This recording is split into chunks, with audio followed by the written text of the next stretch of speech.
ابراهيم له موقف وياي الله يرحمه، هو كان عم وصديق واخو كلهن يعني. يوم من الايام بالشغل عنده قهوه هو بالشطره، فطالع من القهوه كان ما يعرفني، فيقول انا تعبان اجر التاكسي بس انه والتاكسي يوصلنا للبيت، يعني تعبان كلش اريد اوصل البيت. يقول بنص المسافه قبل لا اوصل لبيتنا، يقول فسمعت كاسيت يسميه هو بالسياره، يقول سمعت انه البذيات مشتغله. قلت له عمي هذا منو اللي يقرا بذيات؟ قال عمي هذا اياد الاسدي.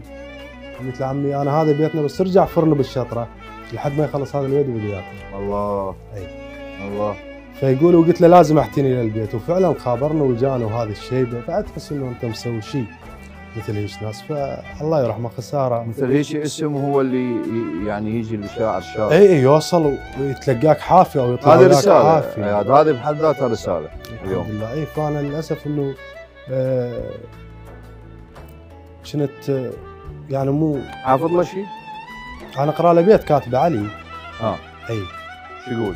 هو عزت نفس الله يرحمه، قلت له عمرك ما شكيت الجرح، من نادي معذب رحبت للموت، من نادي فراقك كان شمرة رمح مني، عرف يندى المكان الضعف بيه. الله الله يسلمك. الله.